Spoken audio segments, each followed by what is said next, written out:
देवाची ये द्वारी कीर्तनाची वारी। देव देव्हाऱ्यात नाही, देव आहे हृदयात। हो, याचा अर्थ असा की देवाला देव्हाऱ्यात तर जागा द्याच, पण त्याआधी तुमच्या हृदयात त्याला जागा द्या। जेव्हा तुम्ही त्याच्यावर मनापासून प्रेम करता, त्याच्याशी एकरूप होता, तेव्हा ते देवालाही कळतं। तर आज देवाशी आपण एकरूप होऊयात आजच्या या कीर्तनातून। चला तर मग। हरी जय जय राम कृष्ण हरी हरी जय जय राम कृष्ण हरी हरी जय जय राम कृष्ण हरी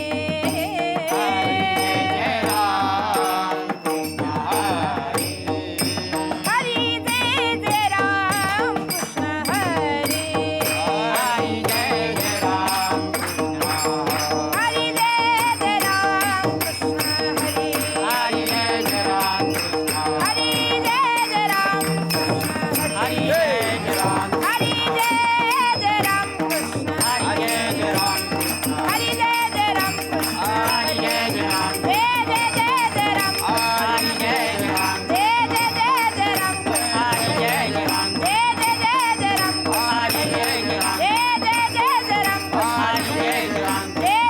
राम कृष्ण जय जय जय राम कृष्ण जय जय राम कृष्ण हरी जय जय राम कृष्ण जय जय राम कृष्ण जय जय राम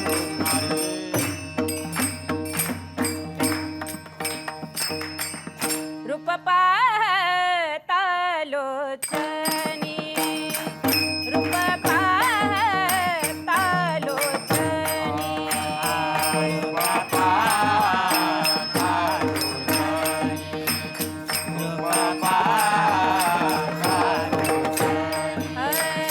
शुभ झाले हो साजणी शुभ झाले हो साजणी तुहा विठ्ठल बरबा तुहा विठ्ठल बरबा शुभ झाले हो साजणी सुख झाले हो साजणी तुहा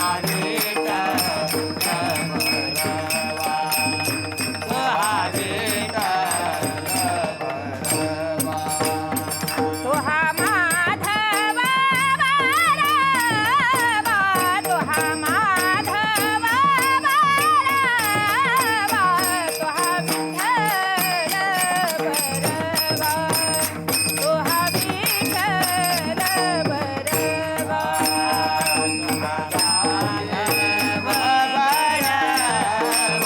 तुहा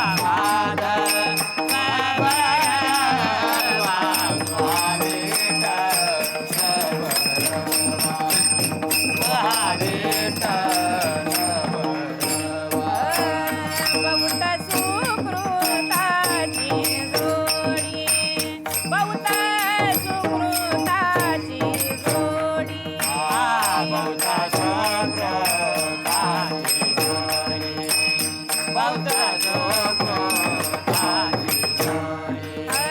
म्हणून विठ्ठली आवडी म्हणून विठ्ठली आवडी तुहा विठ्ठल बरबा तुहा विठ्ठल बरबा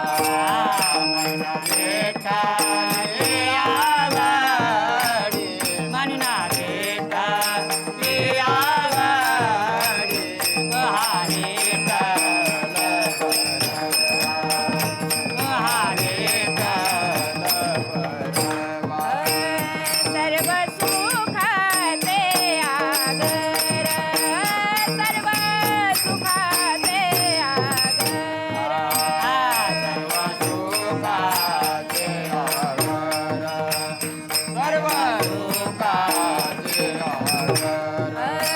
बाप रखुमा देवी बार बाप रखुमा देवी बार तुहा विठ्ठल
हरी जय जय राम कृष्ण हरी जय जय राम कृष्ण हरी जय जय राम कृष्ण हरी जय जय राम कृष्ण हरी जय जय राम हरि जय जय राम हरि जय जय राम हरि जय जय राम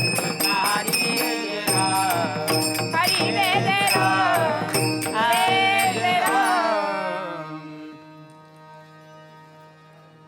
योगी पावन मनाचा योगी पावन मनाचा योगी पावन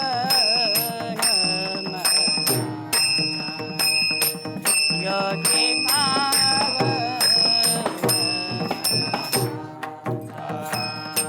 साई अपरा दजनाचा साई अपरा दजनाचा अपराध जनाचा विश्वराखे झाले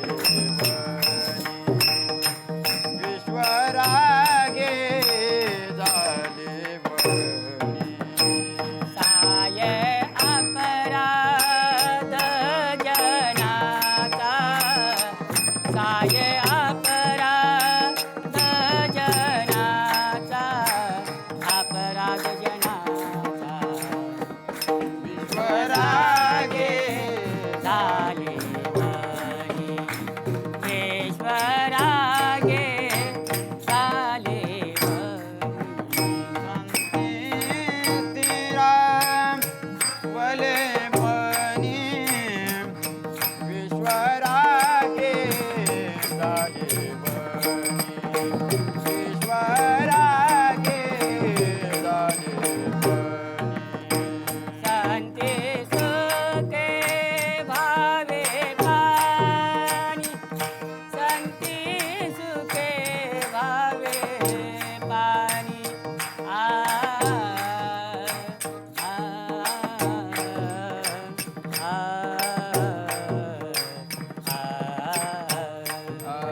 संगे सुखे वाये पाणी संगे सुखे वाये पाणी वाये पाणी विश्वरागे झाले बनी विश्वरागे झाले बनी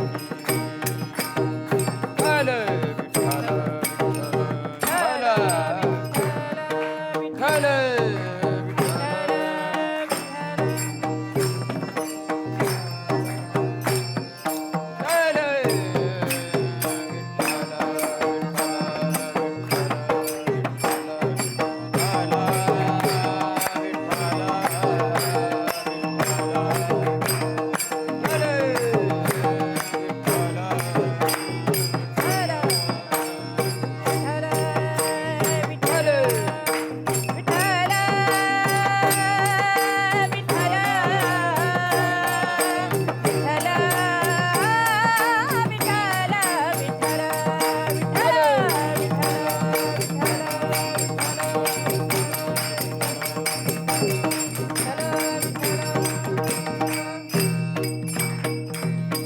योगी पावन मनाचा साहे अपराध जनाचा विश्वरागे झाले वन्ही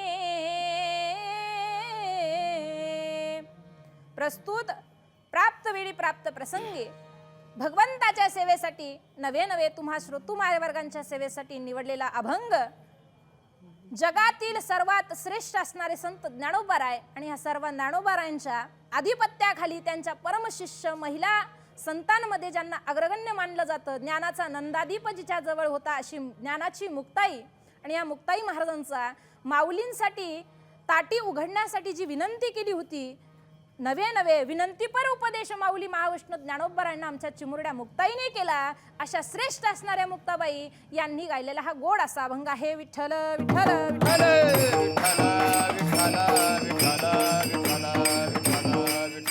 संत श्रेष्ठ मुक्ताबाई महाराज प्रस्तुत अभंगामध्ये योग्यांची माऊली ज्ञानाचा अधिकार असणारे ज्ञानसंपन्न ज्ञानोबाराय यांना उपदेश करतात.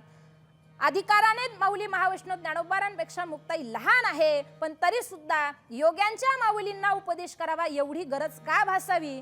तर त्या काळामध्ये अतिशय वाईट परिस्थितीमध्ये ज्ञानोबाराय आणि चौघेही भावंड अर्थात राहत होते. आणि अशा वाईट परिस्थितीमध्ये समाजाने ज्या ज्ञानोबारांना, निवृत्तीदादांना, सोपान काकाला आणि मुक्ताईला, ज्या संतांना वाळीत टाकलं होतं, अशा निर्दयी समाजाने ज्या ज्ञानोबारांना अतिशय वाईट बोलून नवे नवे चिखलफेक ज्ञानोबारांवरती करावी, नवे नवे आमच्या मुक्ताईला मारावं, भिक्षाटन करण्यासाठी आमची संत मंडळी जायची तर त्यांना भिक्षा नाही द्यायची. आणि त्यांच्यासाठी त्या ज्ञानोबारांनी समाजासाठी समाजकार्य केलं, ज्ञानाची उघड करून ठेवलं सर्व ज्ञान. पण तरी सुद्धा अशा संत ज्ञानोबारांना सुद्धा एक वेळेला त्या संतांनी नवे नवे आपण त्या लोकांना खट अशी लोक म्हणू, कटकारस्थान करणारी त्या समाजामध्ये ज्ञानोबाराय वावरत असताना कोणत्याही प्रकारचा राग ज्ञानोबारांना कधीच येत नव्हता. पण काय असावं, माणसाची कुठेतरी एक कॅपॅसिटी असते, नवे नवे एक मर्यादा असते. त्या मर्यादेच्या पलीकडे गेल्यानंतर माणसाला कधीही त्या ठिकाणी त्याचा क्रोध आवरत नाही.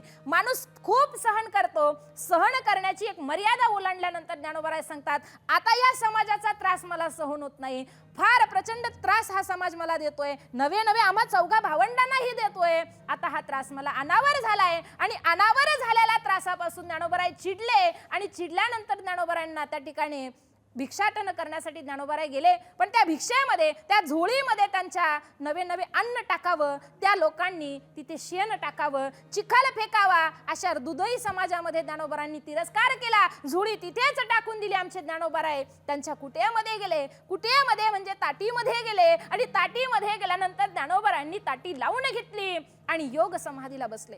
ज्ञानोबाराय समाधीला बसल्यानंतर ज्ञानोबाराय कुठे आहे? संध्याकाळची वेळ झाली, माझा ज्ञाना का आला नाही असं निवृत्ती दादा विचारतायत सोपान काकांना. अहो दादा, माऊली तर कुठं दिसत नाही, संध्याकाळची वेळ झाली, माऊली का आले नाही याची विचारपूस झाली. सगळेजण तीनही भावंड तिन्ही दिशेला बघू लागले, पण माझा ज्ञानदादा कुठे दिसत नव्हता.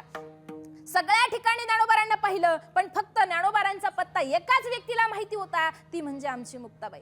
आणि ह्या मुक्ताबाईने त्या ठिकाणी ज्ञानोबाराय कुठे आहे मला माहिती आहे, माझा दादा कुठे लपलाय हे मला ठाऊक आहे, म्हणून मुक्ताई महाराज त्या ठिकाणी ज्या ठिकाणी ज्ञानोबाराय समाधीस्थ, त्या योग्यांची माऊली जिथे योग साधनेला बसली होती, त्या समाधी स्थानावरती माझ्या मुक्ताई गेल्या. बघितलं, ताटीचा दरवाजा आतमधून लावलेला आहे आणि आता ताटीचा दरवाजा आतमधून लावलाय, दरवाजा वाजवला पण ज्ञानोबारांनी दरवाजा उघडला नाही. त्या मुक्ताबाईने एक युक्ती केली. ज्या ताटीमध्ये ज्ञानोबाराय बसले होते ना, त्या ताटी म्हणजे आजकालच्या भिंतीचं घर नव्हते, ते कारव्यांचं घर होतं. त्या फटीमध्ये ज्ञानोबाराय दिसले आणि त्या फटीमधून त्या ठिकाणी आमच्या मुक्ताबाईने ज्ञानदादांना आवाज दिला, दादा अरे तू तर फार ज्ञानी आहेत, या नास्तिक समाजाकडे तू लक्ष करणार नाही किंवा त्यांच्या बोलण्याकडे तू दुर्लक्ष कर आणि आमच्यासाठी तू बाहेर ये. तू योग्यांची माऊली आहे, साधकाचा मायबाप आहे, चक्रवर्ती भगवान महाविष्णूचा तू अवतार आहे आणि असा तू ज्ञान संपन्न, ज्याने ज्ञानदेवाने ज्ञानेश्वरी लिहिली. दादा तू अमृत अनुभव सांगितला, दादा तू नाना प्रकारचे ग्रंथ सांगितले. जगाला अज्ञानातून ज्ञानापर्यंत नेणारा तू दिवा आहे, जगाला अंधकारातून उजेडाकडे नेणारा दादा तू आहे. आणि तू आज तर ताटी लावून घेतली आहे, तर आता ह्या जगाकडे कोण बघणार दादा, तू एकदा ताटी उघड. मग आमच्या मुक्ताई म्हणतात, दादा ही जी ताटी लावली आहे ना तू, आणि तुझा आतमध्ये बसलाय ना, तू कोण आहे माहिती का? योगी हा पावन मनाचा आहे. योग्याच्या अंतःकरणामध्ये त्या ठिकाणी कोणत्याही प्रकारची वासना, प्रेम, अहंकार किंवा त्या ठिकाणी समोरच्या व्यक्तीने आम्हाला सन्मान द्यावा ही भावना नसते. या नाम योगी असतं दादा. चिमुरड्या मुक्ताईने ज्ञानदादांना उपदेश करावा का अशी वेळ आली? कारण माहिती होतं समाजामध्ये स्त्रियांना त्या ठिकाणी पुढे जाऊन आणखी प्रोत्साहन भेटेल. नवे नवे स्त्रियांना त्या ठिकाणी आम्ही त्या ठिकाणी पुढे जाऊन आम्हाला स्त्रियांचंही ऐकावं लागेल. नवे नवे प्रत्येक कार्यामध्ये पुरुष हा श्रेष्ठ असतोच, पण प्रत्येक कार्यामध्ये जसा पुरुष श्रेष्ठ असतो तसं प्रत्येक क्षेत्रामध्ये ही महिला सुद्धा श्रेष्ठ असावी. मग संत कार्यामध्ये महिलांनी का मागं राहावं, म्हणून ज्ञानोबारांनी मुक्ताईला त्या ठिकाणी अधिकार संपन्न करून द्यावं, म्हणून ताटीचा दरवाजा लावला. एक अंग असं आहे की मुक्ताईचा अधिकार वाढवावा म्हणून ज्ञानोबारांनी ताटी लावली, आणि एक अर्थ असा आहे मुक्ताबाईचा अधिकार समाजासमोर ठेवत असताना माझ्या मुक्ताई जरी लहान असल्या पण त्यांचं ज्ञान जर बघायला गेलं तर संपूर्ण विश्वाला व्यापून टाकू शकतं, एवढं ज्ञान त्या ठिकाणी आमच्या मुक्ताईचं आहे. माऊली महावैष्णव ज्ञानोबारांना ताटी लावली. आता मुक्ताईने बघितलंय, दादा आता तू ताटी उघड बरं. मुक्ताई चिडल्या. आधी मायेने त्या ठिकाणी ज्ञानोबारांना सांगितलं, पण त्या ठिकाणी दादा उघडायला तयार नाहीये ताटी. पण त्या ठिकाणी मुक्ताई म्हणतात, देवा तू मायेने ऐकत नाही, प्रेमाने ऐकत नाही, आता काय करावं. मग न राहून मुक्ताबाईने त्या ठिकाणी ज्ञानदादांना उपदेश केला. दादा, योगी हा पावन मनाचा असतो, शुद्ध अंतःकरणाचा असतो, आणि शुद्ध अंतःकरणाच्या योग्याने त्या ठिकाणी महाराज ताटी लावू नाही. योग्याचं जीवन हे कितीही समाजाने त्रास दिला तरी ते उदरात घ्यायचं असतं, असं त्या ठिकाणी राग भरून ताटी लावायची नसते. विठ्ठल विठ्ठल विठ्ठल. अनंत अपराध जरी समाजाने आपल्यावरती केले ना दादा, तरी सुद्धा ते अपराध आपल्या उदरामध्ये घालून या समाजाला प्रेम द्यायचंय, आणि ह्या समाजाला प्रेम दिल्यानंतर समाज सुद्धा आपल्याला प्रेम देईल. एका अर्थाने विचार केला ना, समोरच्याला आपण जे देतो ते समाज आपल्याला देत असतो. एखाद्या ठिकाणी ज्ञानोबाराय म्हणू शकतात की बाबा रे, मी जर समाजाला ज्ञान देतोय पण समाज जर माझा त्या ठिकाणी बहिष्कार करतोय, समाज जर मला वाळीत टाकतोय, तर मी या समाजासाठी काय करू. तर तुम्हा आम्हाला जर असा प्रसंग आला तर आम्ही काय करू. जाऊ दे, आपला समाज ऐकत नाही, आपण कशाला त्यांच्या भानगडीत पडायचं, आपण आपला स्वतंत्र विषय ठेवू, आता या समाजामध्ये यायचं नाही. पण ते संत होते महाराज, त्या संतांना असं करून चालत नव्हतं. नवे नवे संतांनी असं कधी केलं सुद्धा नाही. आणि मग संत काय करतात, माऊली महावैष्णव ज्ञानोबारांना मुक्ताबाई म्हणतात, देवा संत म्हणजे काय रे. अनंत समाजाने अनंत त्रास दिल्यानंतर समाजासमोर एक चांगला आदर्श ठेवून जाणं हे संतांचं कर्तव्य आहे. नवे नवे मुक्ताबाई सांगतात, या समाजामध्ये वावरत असलेल्या प्रत्येक व्यक्तीने वन्ही म्हणजे अग्नीद्वारे जर समाजाने आपल्याकडे बघितलं किंवा समाज जर अग्नी झाला तर दादा तुला पाणी व्हावं लागेल. कारण समाजाला जर तुम्ही अग्निरूपी समाजाला अग्नीनेच त्या ठिकाणी शांत करू पाहता तर शांत होणार नाही. मला सांगा, सगळ्यांनी जर अग्नी घेतला आणि आपल्याला जर अग्नी विझवायचा आहे तर आपल्याला काय घ्यावं लागेल, त्यासाठी पाणी घ्यावं लागेल. मुक्ताबाई म्हणतात, देवा तू जर अग्नीला म्हणजे समाजरूपी अग्नीला तुझ्या ज्ञानाच्या नवे नवे अहंकाराच्या अग्नीने जर विझवायचा प्रयत्न केला दादा तर तो अग्नी होणार, विझणार नाही. दादा तुला काय व्हावं लागेल तर संती व्हावे पाणी. देवा तुला पाणी व्हावं लागेल दादा. आणि त्याच वेळेला ह्या समाजाचा जो बघण्याचा दृष्टिकोन आहे, नवे नवे संतांना वावरण्याचा जो दृष्टिकोन आहे तो दादा बदलेल. विठ्ठल विठ्ठल विठ्ठल. हो दादा, तुम्ही एवढं सांगतायत समाजाला बदलवण्यासाठी संतांना पाणी व्हावं लागेल. ठीक आहे, आम्ही पाणीही व्हायला त्या ठिकाणी तयार आहे, पण समाज बदलत नाही. दादा समाज जरी बदलत नसेल, तू बदल, दृष्टिकोन बदल, तुझा समाज बदललाय असं तू प्रयत्न करून बघ. दादा हा उपदेश सांगणाऱ्या मुक्ताबाई आहेत, किती श्रेष्ठ आहेत मुक्ताबाई.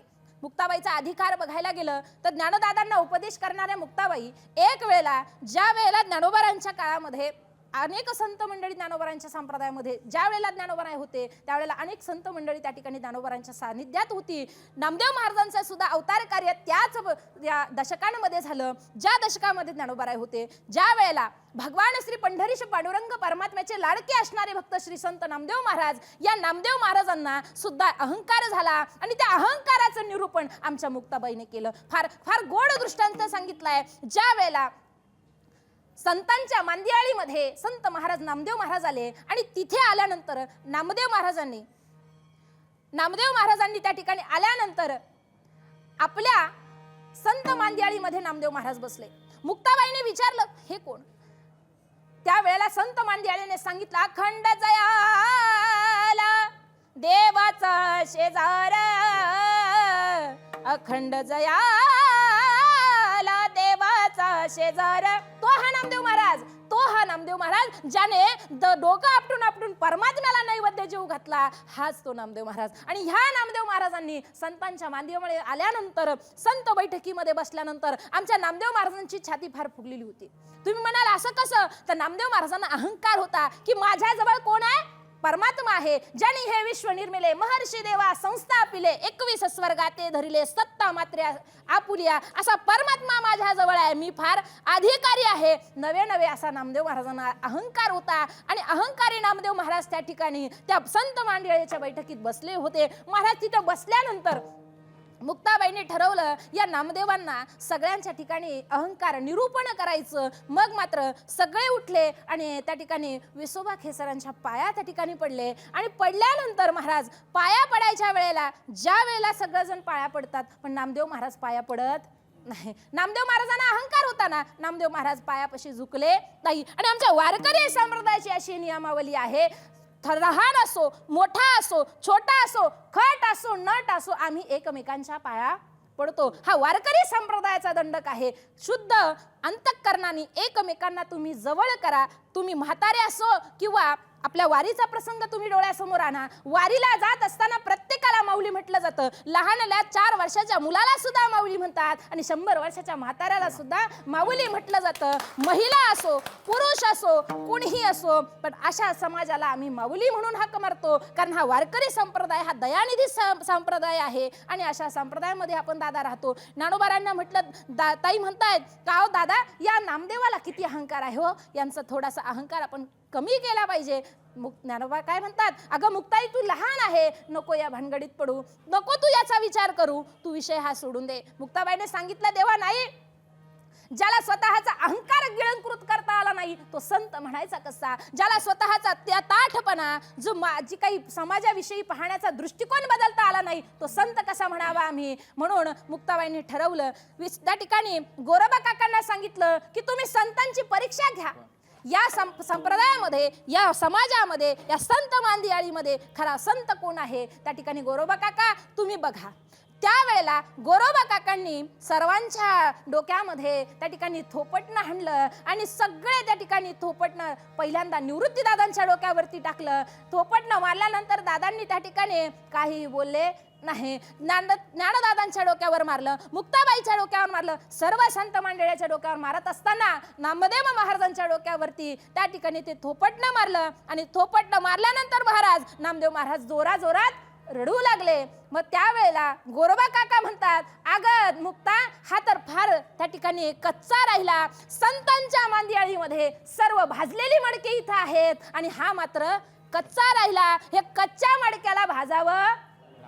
जर कच्च्या मडक्याला भाजलं नाही तर हे मडकं कधीही फुटू शकतं. या समाजामध्ये वावरायचं असेल तर ह्या मडक्याला त्या ठिकाणी भाजावंच लागेल. आणि अशा संत श्रेष्ठ मुक्ताबाईने सांगितलं, अरे नामदेवा असू दे तुला संतांचा शेजार, पण असू दे तुला देवाचा शेजार, पण तुला त्या ठिकाणी संतांच्या या मांदियाळीमध्ये भाजावं लागेल. मग त्यावेळेला मुक्ताबाईने ठरवलं, ज्ञानदादांना सांगितलं, देवा या ठिकाणी या पंढरीश पांडुरंग परमात्म्याला सांगा की या नामदेवाला आमच्या सोबत पाठवा, आमच्या सोबत पाठवा. म्हटल्यानंतर देवाने विचार केला, माझ्या सर्वात प्रिय असणारा भक्त, माझा सर्वात लाडका असणारा नामा या ठिकाणी संतांच्या मांदळीत पाठवायचंय. कठोर अंतःकरणाने परमात्म्याने देवाला त्या नामदेव महाराजांना त्या ठिकाणी संत मांदियाळीच्या यात्रेमध्ये पाठवलं. आणि यात्रेमध्ये पाठवल्यानंतर दरमजल करत करत संत आणि त्या ठिकाणी ज्ञानोबाराय, निवृत्ती दादा, मुक्ताबाई, अखिल संत आणि त्या ठिकाणी आमचे नामदेव महाराज सर्व तीर्थाटन करून आल्यानंतर पंढरपूर क्षेत्री गेले. आणि पंढरपूर क्षेत्री गेल्यानंतर देवाने विचारलं, का रे नामा तुझ्या परिक्रमेमध्ये तुझ्या या तीर्थयात्रेमध्ये तुला काय आनंद भेटला. त्यावेळेस नामदेव महाराजांनी फार गोड उत्तर दिलं. नामदेव महाराज देवाला म्हणतात, देवा अरे तुझ्या संगतीमध्ये एवढं सुख नाही देवा, एवढं सुख कशात आहे, संतांच्या संगतीमध्ये आहे. तुझ्या संगतीमध्ये असणारं प्रेम, तुझ्या संगतीमध्ये असणारा आनंद या संतांच्या संगतीपेक्षा खूप कमी आहे देवा. तू या संतांपेक्षा फार कमी लेखलेला आहे. एवढा कळण्याचं ज्ञान कोणामध्ये होतं, मुक्ताईमध्ये होतं. तेच ज्ञान मुक्ताबाईने नामदेव महाराजांना दिलं. म्हणून संत किती श्रेष्ठ आहे हे नामदेव महाराजांना कळालं. का कळालं तर मुक्ताबाईने दाखवलं म्हणून कळालं. विठ्ठल विठ्ठल विठ्ठल. एवढंच नाही, आमच्या मुक्ताबाईने संत श्रेष्ठ ज्ञानोबरांच्या त्या युगामध्ये त्या वातावरणामध्ये ज्यावेळी आळंदी क्षेत्री त्या ठिकाणी चौघीही भावंड राहत होते आणि त्या भावंडांमध्ये मुक्ताई अतिशय लहान असल्या कारणाने सर्वांची प्रिय असणाऱ्या मुक्ताबाई त्या ठिकाणी भिंतीवरती बसलेली होते. चौघी भावंड 1400 वर्षे जगलेले चांगदेव महाराज विश्वयोगी नव्हे 14 वेळेला काळाला माघारे पाठवणारे चांगदेव महाराज त्या ठिकाणी अशा चांगदेव महाराजांनी या चारही भावांची त्या ठिकाणी महती ऐकली. चांगदेव महाराज ऐकतायत, अरे यांनी रेड्यामुखी वेद बोलवला, त्यांनी जड भिंत चालवली, यांनी नाना प्रकारचे चमत्कार जगाला दाखवले, पण माझा सुद्धा चमत्कार त्या ठिकाणी फार श्रेष्ठ आहे. म्हणून त्या ठिकाणी चांगदेव महाराज म्हणतात, असतील योगी असतील साधू, त्या ठिकाणी मी तरी सुद्धा फार श्रेष्ठ आहे आणि मी श्रेष्ठ आहे हे त्यांना दाखवलं पाहिजे. मग त्यावेळेला चांगदेव महाराजांनी विचार केला, यांना पत्र लिहू. पत्र आत्ताच्या भाषेत सांगायचं ठरलं तर SMS, पण आत्ताच्या काळामध्ये SMS असला इथून एका सेकंदाच्या आतमध्ये त्या ठिकाणी तिकडे पोहोचतो. पण पूर्वीच्या काळी ही पद्धत नव्हती. पूर्वीच्या काळी पद्धत होती पत्राची, आणि पत्र लिहायला त्या ठिकाणी चांगदेव महाराजांनी घेतलं. आणि घेतल्यानंतर महाराज काय लिहावं प्रश्न पडला. 1400 वर्ष जगलेले चांगदेव महाराज, त्यांना प्रश्न पडला की पत्रात काय लिहावं.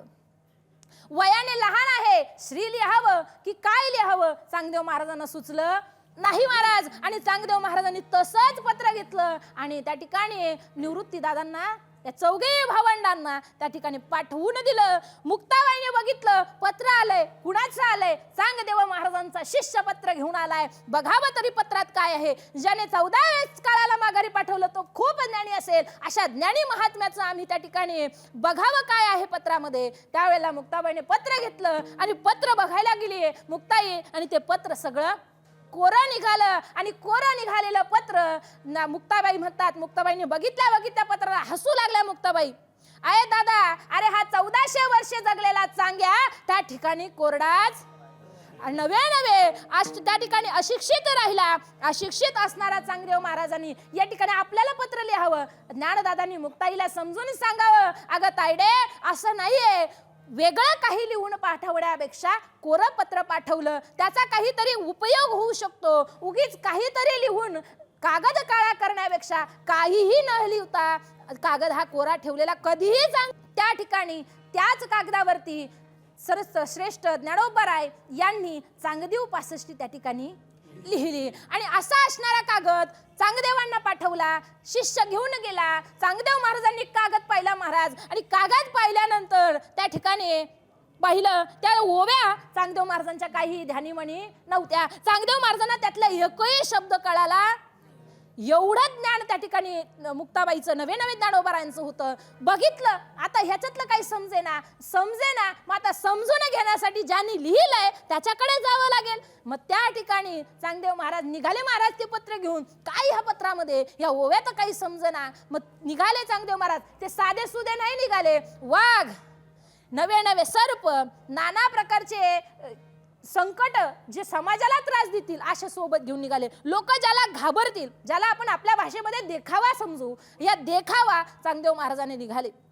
गळ्यात साप आहे, त्या ठिकाणी 11 विकळात दाढी मिशा वाढवल्या, केस वाढवलेले आहेत. वाघावरती चांगदेव महाराज बसलेले आहेत. आणि वाघावरती बसलेले चांगदेव महाराज निघाले. आणि महाराज एखादा जर हत्तीवर जरी आला तरी आपल्याला फार आनंद होतो. का तो हत्तीवर आला, मग महाराज यांनी तर वाघावर यावं. फार मोठी यात्रा निघाली. आणि यात्रा निघाल्यानंतर सगळे जण त्या वाघाला घाबरूही लागले आणि जयघोष सुद्धा करू लागले. चांगदेव महाराजांमध्ये काय ताकद होती. जर एखादा मेलेला मनुष्य चांगदेव महाराज जागे करत होते. नवे मेलेल्या मनुष्याला जीवनदान चांगदेव महाराज देत होते. एवढे संत श्रेष्ठ असणारे चांगदेव महाराज होते. पण तरी सुद्धा वाघावर बसून आले. ज्ञानदेव महाराजांना कळालं की आपल्याकडे कोणीतरी योगी येतोय, मग आपण त्याच्या स्वागताला जावं. म्हणून त्या ठिकाणी भिंतीला आदेश केला, अगं चल आपल्याला कुठं जायचंय, त्या योग्याकडे जायचंय. कुणी जर आपल्याकडे चांगला माणूस आला, साधू माणूस आला, तर आपण सुद्धा 4 पावलं त्याच्यासाठी चालावी. जो आपल्यासाठी 10 पावलं चालून आला त्याच्यासाठी आपण 4 पावली जावं.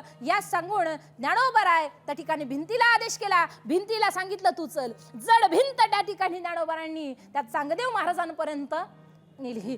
चांगदेव महाराजांनी बघितलं 4 मुलं अतिशय लहान आणि जड भिंतीवरती चालून येत आहेत महाराज. अतिशय त्यांचा गर्वहरण झाला. वाघावरून खाली उतरले आणि त्या ठिकाणी ज्ञानोबरांचे, निवृत्तीदादांचे, मुक्ताईचे त्या ठिकाणी चरण धरले. मग मात्र मुक्ताईने सांगितलं, अरे चांगदेवा, तुला एवढी 14 वयांची चांगदेव 65 लिहून दिली, त्याच्यातलं तुला काही कळलं नाही का. मग तू काय कर, तर तू गुरु कर. मग त्या वेळेला ज्ञानोबरांनी असं सांगितल्यानंतर महाराज चांगदेव महाराजांनी प्रश्न केला, अगो दादा, मी गुरु तरी कोणाला करावं? ज्ञानाला अंधकाराला, माझ्या अंधकाराला ज्ञानापर्यंत नेऊ कसं? तर ज्ञानोदय महाराजांनी सांगितलं की तुम्ही जर तुम्हाला गुरु करायचं असेल तर मुक्ताईला करा, कारण त्यांनीच तुम्हाला त्या ठिकाणी ज्ञान दिला आहे. मग चांगदेव महाराज मुक्ताईचे शिष्य झाले. मला सांगा, 1400 वर्ष जगलेला पुरुष नवे 1400 वर्ष योग साधना करून मायेलाही त्या ठिकाणी भ्रमित करणारा,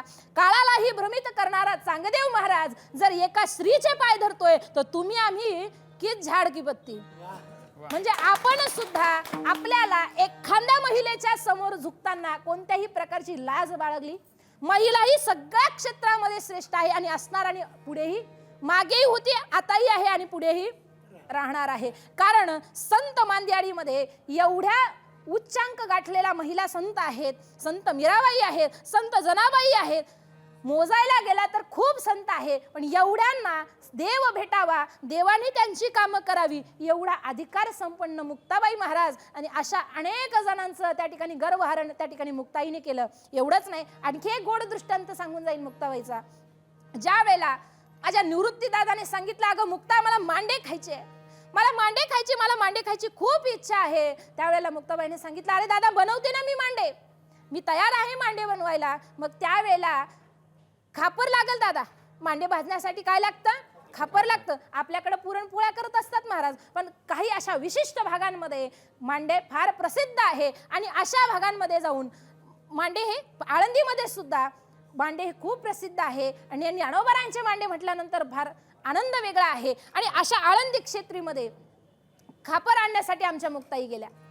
कुंभार दादाकडे खापर मागितलं आणि खापर मागितल्यानंतर कुंभार दादाने खापर दिलं सुद्धा. बघा, 4 वर्षाची मुक्ताई एका कुंभाराला खापर मागते, कोण नाही म्हणालो? नाही म्हणूच शकत नाही. कुंभार दादाने खापर दिलं, आनंद झाला मुक्ताईला. खापर घेऊन मुक्ताबाई निघाल्या आणि निघाल्यानंतर वाटेत विसोबा खेचर भेटल्यानंतर महाराज त्यांनी काय करावं? ते खापर घ्यावं आणि जमिनीवर फेकून द्यावं. मुक्ताबाई रडू लागले, माझं खापर का फोडलं तुम्ही? माझ्या दादाला मांडे खावेसे झाले, माझं खापर नव्हतं. मुक्ताबाई पुन्हा कुंभार दादाच्या घराकडे वळल्या, पण इकडून विसोबाने सांगितलं, तिला खापर द्यायचं नाही, तिला जर खापर दिलं तर तुला गावातून बाहेर काढून टाकेल. महाराज तशीच मुक्ताबाई रडत रडत घरी आली आणि त्या ठिकाणी दादाला सांगितलं, ज्ञानदादा, अरे आपल्या निवृत्ती दादाला मांडे खायची इच्छा झाली आहे आणि मांडे खायची इच्छा झाल्यानंतर मी त्याला मांडे खाऊ घालू शकत नाही. ज्ञानदादांनी सांगितलं, ग का मुक्ता, आपण मांडे खाऊ घालू शकतो. मुक्ताबाईने सांगितलं, अरे दादा, त्याला खापर नाही आणि खापर नसल्यामुळे मांडे होऊ शकत नाही. ज्ञानदादांनी सांगितलं, अगं मुक्ता, तू काळजी करू नको, माझ्या पाठीवरती तू मांडे भाज. त्या ठिकाणी योग मायेने अग्नी प्रज्वलित केला आणि पाठीवरती ज्ञानोबारांच्या मांडे भाजले आणि मांडे भाजल्यानंतर महाराज गोड असे मांडे त्या ठिकाणी चौघेही भावंड खातायत. हे दृश्य कोण बघताय? तर झोपडीच्या एका कोपऱ्यावरून विसोबा खेचर नावाचे ती व्यक्ती ती मांडे खाण्याची प्रक्रिया, करण्यापासून तर खाण्यापासूनची सगळी क्रिया त्या ठिकाणी त्यांनी बघितली आणि त्यांना राहावलं नाही आणि त्यांनी मुक्ताबाईचे त्या ठिकाणी चरण धरले आणि स्वतः मुक्ताबाईंनी त्यांना स्वतःचं शिष्य म्हणून पत्करलं. सांगायचा उद्देश एवढा, अशा असणाऱ्या संत श्रेष्ठ मुक्ताबाई महाराज त्या ठिकाणी ज्ञानोबारायांना उपदेश करतात. हो बार कुमाई, हो बार कुमाई, हो बार कुमाई, हो बार कुमाई, हो बार कुमाई.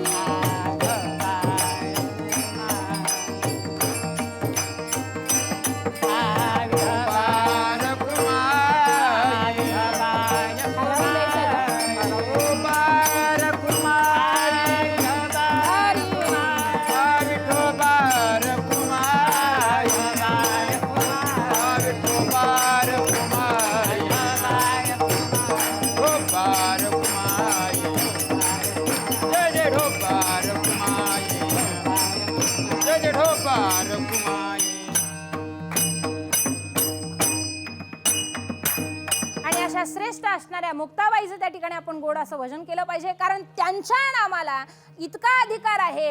तर इंद्रायणीतलं पाणी सुद्धा त्या ठिकाणी मुक्ताई म्हणतंय, निवृत्ती दादांची समाधी सुद्धा मुक्ताई म्हणतंय, ज्ञानदादांची समाधी सुद्धा मुक्ताई म्हणतंय, सोपान काकांची समाधी सुद्धा मुक्ताई म्हणतेय. सकल संत फक्त मुक्ताईचा गजर करतायत. आपण सुद्धा त्याच मुक्ताईचा गजर करून स्वतःचं अंतःकरण शुद्ध करू आणि सर्वांनी अंतःकरणापासून त्या मुक्ताईचं भजन करायचंय. इंद्रायणी काजल भी बोले श्री मुक्ताई माऊली. इंद्रायणी काजल बोले इंद्रायणी काजल भी बोले श्री मुक्ताई माऊली. इंद्रायणी काजल बोले तापी मया काजल भी बोले श्री मुक्ताई माऊली. काजल भी बोले मुक्ताये माऊली. इंद्रायणी काजल भी बोले श्री मुक्ताई माऊली. इंद्रायणी काजल बोले त्र्यंबक निवासिनी दादा बोले श्री मुक्ताई माऊली. त्र्यंबक निवासी दादा बोले श्री मुक्ताये माऊली. आयंगी निवासी दादा बोले श्री मुक्ताई माऊली.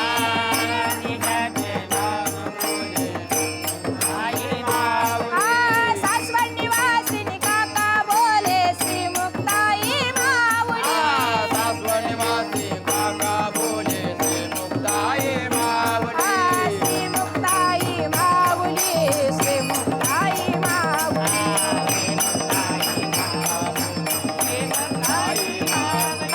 श्री मुक्ताई माऊली. श्री मुक्ताई माऊली. श्री मुक्ताये माऊली. श्री मुक्ताये माऊली. विठ्ठल जय जय विठ्ठल. माऊली ज्ञानराज माऊली तुकाराम. ज्ञानेश्वर माऊली ज्ञानराज माऊली तुकाराम. या फक्त मराठी जो काही आपला मराठी घराघरामध्ये असणारा जो काही चॅनल आहे, या चॅनलवरती वारकरी संप्रदायाला नवे नवे तळागाळामध्ये, प्रत्येक घरामध्ये, प्रत्येक घरातल्या गृहिणीपर्यंत, नवे नवे लहान मुलांपर्यंत हा जो काही नामाचा अखंड भक्तीचा जो काही छंद पोहोचवण्याचं कार्य फक्त हा एवढा चॅनल करतोय. या चॅनलच्या माध्यमातून घराघरामध्ये वारकरी संप्रदाय म्हणजे काय, वारकरी संप्रदायातली कीर्तन मालिका कशी चालते, वारकरी संप्रदायामध्ये संत किती, ते श्रेष्ठ किती, त्यांचा अध्यात्म काय, हे एवढं त्या ठिकाणी प्रत्येक घरामध्ये हा चॅनल त्या ठिकाणी पोहोचवतोय. विठ्ठल जय जय विठ्ठल. विठ्ठल जय जय.